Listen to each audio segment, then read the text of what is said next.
Welcome back my dear student. तो आज के इस क्लास में हम लोग एक्सरसाइज 11.2 को क्लियर करेंगे। एक्सरसाइज 11.2 कल की क्लास में हम लोग 11.1 तक सॉल्व कर चुके थे। आज हम लोग को 11.2 को सॉल्व करना है, ठीक है। तो इसमें आप लोगों को थ्योरी आपको सबसे पहले समझा दे रहे हैं, उसके बाद क्वेश्चन उस पर सॉल्व किया जाएगा। तो इसमें आपको सबसे पहले पढ़ना है, इसमें ये पढ़ना है कि एक कोई बिंदु है, ये एक बिंदु से होकर जाने वाली जो रेखा होती है, एक बिंदु से होकर जाने वाली रेखा होती है, इसका समीकरण क्या है, इसका समीकरण क्या है। कहने का मतलब है कि ये एक बिंदु है, एक बिंदु से होकर जाने वाली रेखा का समीकरण क्या होता है, ये आप लोगों को पढ़ना है, ठीक है।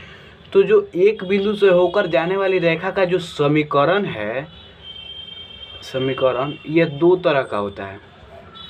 ये कितने तरह का होता है? 2 टाइप्स का। एक में होता है वेक्टर फॉर्म या वेक्टर इक्वेशन, वेक्टर फॉर्म, और लिख देते हैं दूसरा में होता है वेक्टर इक्वेशन, वेक्टर इक्वेशन। ये एक बिंदु से होकर जाने वाली रेखा का जो समीकरण है, इसको दो तरीका से निकाला जाता है। एक होता है वेक्टर फॉर्म या वेक्टर इक्वेशन, और दूसरा में होता है कार्टेशियन फॉर्म, कार्टेशियन फॉर्म या कार्टेशियन इक्वेशन। तो एक बिंदु जो है, ये कोई पॉइंट है, ये पॉइंट से होकर जाने वाली रेखा का जो समीकरण होता है वह दो तरीक़ा से निकाला जाता है। एक होता है वेक्टर फॉर्म या वेक्टर इक्वेशन, और दूसरा होता है कार्टेशियन फॉर्म या कार्टेशियन इक्वेशन। समीकरण को दो तरह से बांटा गया है। किस कंडीशन में? एक बिंदु से होकर जाने वाली रेखा के कंडीशन में। तो अब आप लोगों को समझना ये है कि वेक्टर फॉर्म या वेक्टर इक्वेशन आप कैसे फाइंड आउट करते हैं। तो आप लोगों को सबसे पहले समझना है क्या, वेक्टर इक्वेशन। वेक्टर इक्वेशन आप कैसे फाइंड आउट करेंगे, ठीक है। तो देखिए, वेक्टर इक्वेशन का जो सूत्र होता है, फॉर्मूला, ये आप लोग को याद रखना है। वेक्टर इक्वेशन को आर वेक्टर से डिनोट किया जाता है। तो आर वेक्टर बराबर क्या होता है? A vector plus lambda time of B vector होता है। क्या होता है? ए वेक्टर, आर वेक्टर बराबर होता है A vector plus lambda time of B vector. तो इसमें ये आर वेक्टर आपको फाइंड आउट करने के लिए आपको दो चीज़ चाहिए, एक चाहिए ए वेक्टर और दूसरा चाहिए बी वेक्टर। तो आप लोग को ये समझना होगा कि ए वेक्टर क्या है, बी वेक्टर क्या है, तब ना आप फार्मूला में पुट करके उसका आंसर निकालेंगे। तो आइए आप लोग को सबसे पहले समझना है ए वेक्टर किसे कहते हैं। तो एक्चुअली में जो ये ए वेक्टर होता है, ये आपको क्वेश्चन में कोई पॉइंट दिया होगा, आपको क्वेश्चन में कोई पॉइंट दिया होगा, उस पॉइंट का आप पोजीशन वेक्टर निकालेंगे तो ये हो जाएगा ए वेक्टर। यानी पोजीशन यहाँ पे लिख दे रहे हैं, position vector of point. Point को पूरा नहीं लिखेंगे, ये पीटी मतलब पॉइंट। और ये जो बी वेक्टर है, बी वेक्टर, ये ए वेक्टर कोई मान के चलिए ये क्या है, ए वेक्टर है, और इसके पैरेलल अगर कोई बी वेक्टर है, इसके अगर कोई पैरेलल क्या है, बी वेक्टर है, तो ए वेक्टर के अगर पैरेलल कोई बी वेक्टर है या कोई भी सी वेक्टर या दुनिया का कोई भी वेक्टर अगर ए वेक्टर के पैरेलल है, तो वो क्या कहलाता है? बी वेक्टर कहलाता है। ए वेक्टर का कोई भी पैरेलल, अगर सी वेक्टर पैरेलल रहेगा तो ए वेक्टर, तो अगर इस फार्मूला में ये वेक्टर इक्वेशन निकालने में आपको बी वेक्टर को क्या कहेंगे, तो उसका जो पैरेलल होगा उसको हम कहेंगे बी वेक्टर। तो यानी लिख देंगे यहाँ पे ए वेक्टर का parallel vector. A vector question में आपको दिया होगा कि ये ए वेक्टर आपको पहले दे दिया होगा कि ए वेक्टर का पॉइंट ये है। अब पॉइंट, अब या तो आपको पॉइंट दिया होगा या आपको पोजीशन वेक्टर दे दिया होगा। तो अगर पॉइंट दिया होगा तो पॉइंट से आप पोजीशन वेक्टर निकालेंगे, आप वेक्टर का पूरा पढ़ाई किए हैं तो। और बी वेक्टर आपको क्वेश्चन जब पढ़ेंगे सही से 2 बार 3 बार पढ़ेंगे तो आपको सब दिख जाएगा, वहाँ पे स्पष्ट दिख जाएगा कि ये वेक्टर का पैरेलल वेक्टर आपको दिया होता है। तो ये चीज़ आप समझ गए हैं। तो यहाँ पे आर वेक्टर निकालने के लिए दो चीज़ चाहिए, एक चाहिए ए वेक्टर और दूसरा चाहिए बी वेक्टर। अब ए वेक्टर और बी वेक्टर आप क्वेश्चन से पहचान कर इस फार्मूला पे पुट कर देंगे, आपका ये मान निकल जाएगा। ये बहुत ही आसान चीज़ है, ये आप लोग कर लेंगे, ठीक है। ये थ्योरी बता रहे हैं, फिर उसके बाद क्वेश्चन करेंगे तो आप लोगों को पूरा समझ में आएगा। अभी थ्योरी आप लोग थोड़ा थोड़ा समझ रहे होंगे, थोड़ा थोड़ा समझ रहे हैं, चलिए ठीक है। आप क्वेश्चन जब करेंगे तो पूरा आपको समझ में आएगा। दूसरा नंबर में आपको पढ़ना है कार्टेशियन इक्वेशन। दूसरा नंबर में क्या पढ़ना है आपको? Cartesian equation. कार्टेशियन इक्वेशन कैसे निकालते हैं? तो कार्टेशियन इक्वेशन का फॉर्मूला होता है, इस फॉर्मूला को आप याद रखेंगे, x माइनस क्या होता है, x1 बटा ए होता है बराबर y माइनस y1 बटा बी बराबर z माइनस z1 बटा सी होता है। तो इसमें आपको ये देखना है कि यहाँ पे x1 है, y1 है, z1 है, तो ये x1 y1 आई z1 ये क्या है?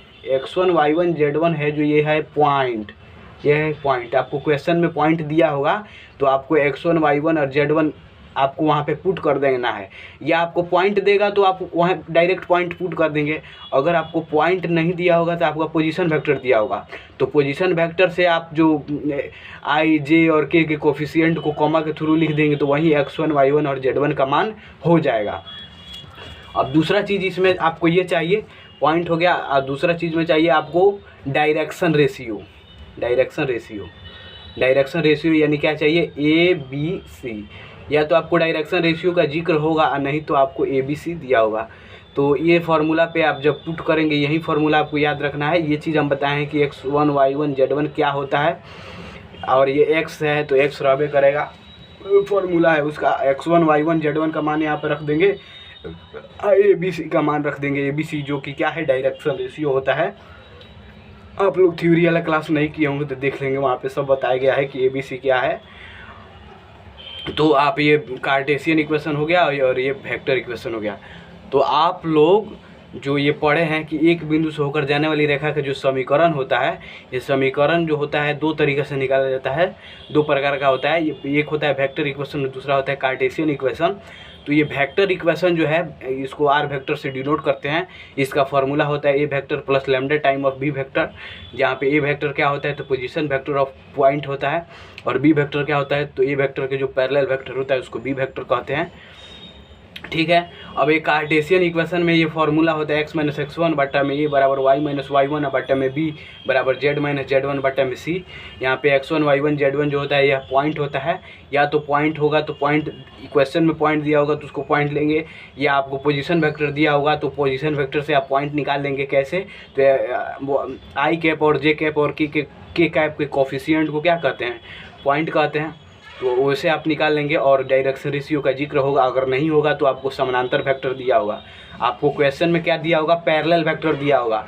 जो पैरेलल वेक्टर यानी समानांतर वेक्टर दिया होगा उस वेक्टर के कोफिशिएंट को, या तो आपको आई जे के कैप के साथ होगा तो आई और जे के इसके कोफिशिएंट को कॉमा के थ्रू लिख देंगे तो ये डायरेक्शन रेशियो का मान यहाँ पे हो जाएगा। ठीक है। तो आप लोग ये थ्योरी समझ लिया है। अब आप लोग थ्योरी थोड़ा बहुत भी अगर यहाँ पे समझे हैं तो क्वेश्चन करेंगे तो आपको पूरा समझ में आ जाएगा। ठीक है। तो ये चीज़ है आपको ये। तो चलिए अब 4 नंबर क्वेश्चन को सॉल्व करते हैं।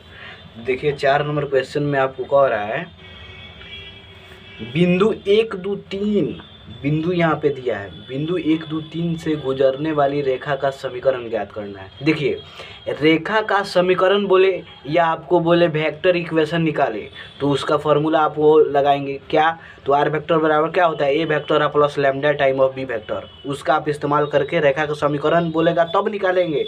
ये रेखा का समीकरण होगा तो रेखा का समीकरण निकालेगा, नहीं तो अगर बोलेगा वेक्टर इक्वेशन निकालेगा तो वेक्टर इक्वेशन निकालेंगे। ठीक है। तो रेखा का समीकरण बोल रहा है तो आप क्या निकालेंगे? आप दुगुण होता है, आप क्या पढ़े थे?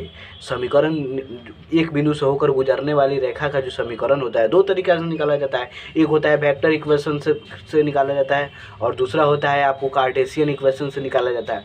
तो आपको बोलेगा अगर रेखा का समीकरण निकालें तो आप इसको वेक्टर इक्वेशन से ही निकालेंगे, वेक्टर इक्वेशन से निकालेंगे। तो जो सदिश इतना के समानांतर है, तो क्या कह रहा है? बिंदु इतना से गुजरने वाली बिंदु, तो ये पॉइंट दिया है। तो पॉइंट जब आपको दिया है तो ये जो पॉइंट होता है इससे आप ये वेक्टर बना लेंगे।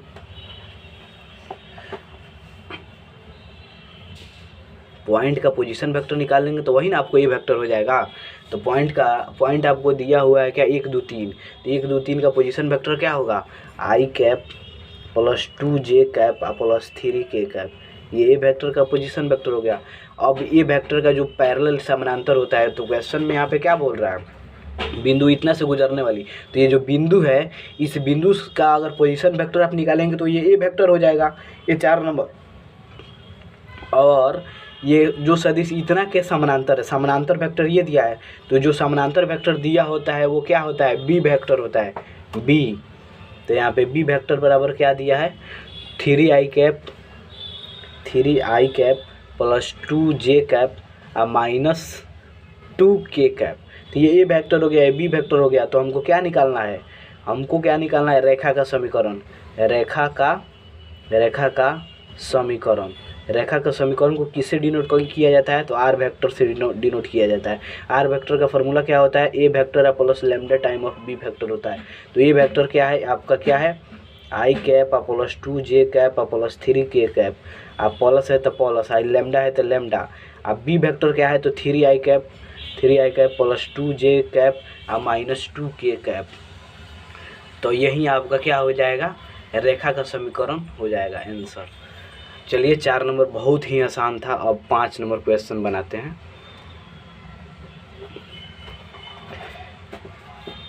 देखिए कह रहा है 5 नंबर में बिंदु जिसकी स्थिति सदिश, ये देखिए इसकी स्थिति सदिश अब दे दिया है, पोजीशन वेक्टर दे दिया है, तो बिंदु का ये क्या है पोजीशन वेक्टर है, तो बिंदुए का ना पोजीशन वेक्टर को ये वेक्टर कहते हैं। तो लिख लेते हैं ये वेक्टर आपको दिया है, ये वेक्टर क्या दिया है, ये वेक्टर दिया है 2i cap minus j cap plus 4k cap, ये दिया हुआ है।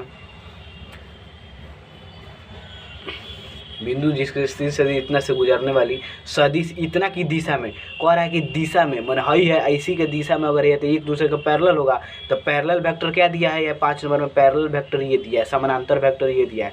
तो समानांतर वेक्टर को ना बी वेक्टर कहते हैं। तो आइए बी वेक्टर भी लिख लेते हैं। बी वेक्टर क्या दिया है आपको, तो ये बी वेक्टर दिया है आपको I cap plus 2j cap minus k cap, I cap plus 2j cap minus का k कैप, ये आपको ये भी बी वेक्टर हो गया। अब क्या कह रहा है, तो यहाँ पे आपको बिंदु जिसकी स्थिति सदिश, बिंदु का स्थिति सदिश यानी ये वेक्टर ये दिया है से गुजरने व सदिश की दिशा में जाने वाली रेखा, तो सदिश की दिशा में जाने वाली जो ये है तो ये आपका बी वेक्टर दिया हुआ है। तब कह रहा है रेखा का सदिश और कार्तीय रूपों में समीकरण ज्ञात कीजिए। रेखा का सदिश का मतलब क्या है वेक्टर इक्वेशन, रेखा का सदिश का मतलब क्या है वेक्टर इक्वेशन, और कार्तीय रूप का मतलब तो वही है कार्टेशियन इक्वेशन या कार्टेशियन फॉर्म। तो वेक्टर का इक्वेशन लिख यहाँ पे निकाल ले रहे हैं। वेक्टर इक्वेशन का फॉर्मूला क्या होता है A vector plus lambda time of B vector. तो ए वेक्टर क्या है 2i cap minus j cap plus 4k cap, plus है तो प्लस है लैम्डा, तो लैम्डा। बी वेक्टर क्या है तो i cap plus 2j cap minus का k कैप। तो यही हो गया आपका वेक्टर इक्वेशन यानी रेखा का समीकरण। अब इसी क्वेश्चन में एक और बोल रहा है निकालने के लिए, वो क्या बोल रहा है कार्तीय रूपों में भी निकालना है, कार्तीय रूप में भी निकालना है। क्या निकालना है कार्टेशियन इक्वेशन। तो कार्टेशियन इक्वेशन का फॉर्मूला आप लोगों को बताए थे थ्योरी वाले थी में, पीछे जाके आप इसकी पीछे मैंने वीडियो को करके आप देख सकते हैं। इस कार्टेशियन इक्वेशन का फॉर्मूला होता है x माइनस x1 अब बाटा में होता है a बराबर होता है y माइनस y1 अब बाटा में होता है b अब बराबर होता है z माइनस z1 अब बाटा में होता है c। ठीक है, ये बताइए ये ए वेक्टर जो दिया है आई जे और के के कोफिशिएंट को क्या कहते हैं बिंदु पॉइंट। तो ये x1 का मान हो जाएगा, ये y1 का मान हो जाएगा, ये z1 का मान हो जाएगा। तो यहाँ पे x माइनस x1 के जगह पर क्या रखेंगे 2 अब बटा ठीक है पहले y लिखिए अब माइनस y1 का मान कितना है -1 बराबर z माइनस z1 का मान क्या है 4। ठीक है अब ये देखिए यहाँ पे ए है, तो ए क्या है, बी वेक्टर के आई जे और के कोफिशिएंट को क्या कहते हैं, ए बी सी यानी डायरेक्शन रेशियो। तो ये ए का मान क्या हो जाएगा, आई का कोफिशिएंट कितना, एक हो जाएगा। यहाँ पे बी क्या है तो 2, आई सी क्या है तो -1, ठीक है। तो ये क्या हो जाएगा आपको x - 2 बटा 1 बराबर y माइनस माइनस क्या हो जाएगा +1/2 बराबर है z - 4 बटा -1। तो ये आप लोगों का हो जाएगा कार्तीय रूप में आंसर। कार्टेशियन इक्वेशन बोलिए या चाहे और कार्टेशियन फॉर्म बोलिए, कार्टेशियन फॉर्म बात वह सेम है। तो ये 5 नंबर आपका बन गया। अब आइए 6 नंबर बनाते हैं। तो चलिए अब 6 नंबर क्वेश्चन की ओर बढ़ते हैं। तो यहाँ पे 6 नंबर क्वेश्चन में आपको कह रहा है उस रेखा का कार्तीय समीकरण ज्ञात कीजिए जो बिंदु इतना इतना से जाती है। तो ये जो पॉइंट्स दिया है, तो पॉइंट्स जो दिया है, ठीक है, और इतना, तो ये बताइए कार्तीय समीकरण आपको निकालना है। तो कार्तीय समीकरण का फॉर्मूला क्या होता है, कार्तीय समीकरण